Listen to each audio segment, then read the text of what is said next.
سب سے پہلے شرکائے نظم کو میں مبارکباد پیش کرتا ہوں ان کے کامیابی انعقاد پر۔ سب لوگوں نے ماشاءاللہ اپنے حصے کا کام بحسن و خوبی پیش کیا۔ جہاں تک مسئلہ ہے مدارس کی جدید کاری یا نصاب کے اندر بدلاؤ یا جزوی ترمیم یا کلی ترمیم، ان سب چیزوں پر بات ہوئی۔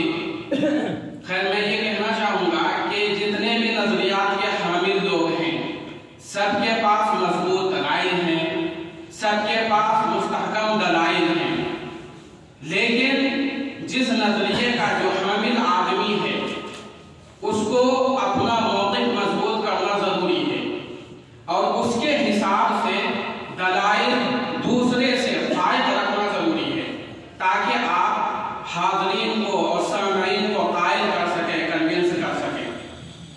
جیسے مثال کے طور پر اگر میں روایت پسند نظریے کا حامل ہوں تو ہمیں دوسرے کے دلائل کو سن کر متاثر ہونے کی ضرورت نہیں ہے، اس لیے کہ ہمارا خود ایک اسٹینڈ ہے، ہمارا خود ایک موقف ہے، ہماری خود ایک پوزیشن ہے۔ تو ہماری پوزیشن کے لیے، ہمارے موقف کے لیے ہمارے پاس سب سے مستحکم دلائل ہونے چاہیے تاکہ جب ہم اس کو پیش کریں تو ہم پورا حاضرین کا میلہ کریں، بالکل بس بخو تفسیر کر دیں۔ ایسے دلائل آپ کو تیار کرنے پڑیں گے، ایسے دلائل، عقلی دلائل آپ کو لانے پڑیں گے، بنانے پڑیں گے۔ اس لیے کہ یہ سیکھنے کی جگہ ہے، آپ یہاں پرفیکٹ نہیں بنے ہیں، آپ یہاں پرفیکٹ بننے کے لیے آئے ہیں۔ آپ کے اندر بالقوہ صلاحیت ہے، اس صلاحیت کو مہمیز دینے کی ضرورت ہے، اس صلاحیت کو سیطر کرنے کی ضرورت ہے۔ ابھی اس تربیتی پروگرام میں پہلے آپ اتنی مشق کریں، اتنی محنت کریں کہ سننے والا یہ محسوس کرے کہ واقعہ بہت بڑا مناظر ہے، بہت بڑا ڈیبیٹر ہے۔ جہاں تک بات ہے مدرسہ جدید کاری کی تو میرا نظریہ یہ ہے، خیر بات اگر تفصیلی بات کی جائے تو پھر بات طویل بھی ہو سکتی ہے، لیکن میرا ماننا یہ ہے کہ مدارس کے نصاب کے اندر جزوی ترمیم بھی نہ ہو، کلی ترمیم تو دور کی بات ہے۔ اس لیے کہ اگر آپ کسی بھی کتاب یا مضامین کا اخراج کرتے ہیں نصاب سے تو کس کا کریں گے؟ زیادہ تر انگلی اٹھے گی کہ منطق فلسفہ کو نکالیں۔ یہ ہے اس لیے کہ یہ حشو زوائد میں سے آتا ہے، نہ طلبا کے سمجھ میں ہی آتا ہے اور نہ اساتذہ کے دستی سے پڑھاتے ہیں، تو یہ چیزیں ہیں۔ لیکن ہمارے اکابرین نے جو پڑھائی کی ہے یا انہوں نے جو شروحات لکھی ہیں، جو کتابیں تصنیف کی ہیں، وہ انہی کتابوں کو پڑھ کر کے انہی اصطلاحات کا استعمال بھی کیا ہے۔ اگر ہم ان کتابوں کو نکال دیتے ہیں، ان اصطلاحات سے واقف نہیں ہوتے ہیں تو کما حق ان کی کتابوں سے استفادہ بھی نہیں کرتے ہیں۔ اس لیے ان مضامین کا رہنا بھی ضروری ہے۔ باقی الگ سے اضافے کی ضرورت ہے اور الگ سے اضافہ نصاب کے اندر نہ ہو بلکہ اس کے لیے ایک الگ شعبہ ہو، اس لیے کہ تجربہ شاہد ہے، مشاہدہ بتاتا ہے کہ اقتصادیات سے جڑے ہوئے جو شعبے ہیں یا اقتصاد سے جڑے ہوئے جو مضامین ہیں یا اقتصادیات سے جڑے ہوئے جو فنون ہیں، اگر ان کو دینیات کے فنون سے اگر جوڑ دیا جائے تو پھر اقتصادیات کی طرف انسان بہت جلدی مائل ہوتا ہے۔ اقتصادیات سے جڑے ہوئے فنون کے اندر بلا کی کشش اور مغناطیسیت ہوتی ہے۔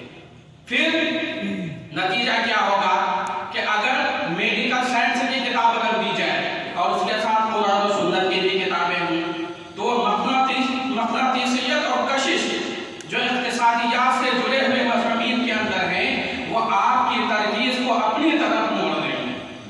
پھر آپ علوم دینی یا احکام شریعت میں بہت کمزور نظر آئیں گے، حالانکہ مدارس کی بنیاد کا اصل مقصد اور اصل موضوع احکام شریعت کو پڑھانا ہے، اور احکام شریعت کو سمجھنے کے لیے جو مضامین، جو فنون معاملین کی حیثیت رکھتے ہیں ان کو داخل کیا گیا ہے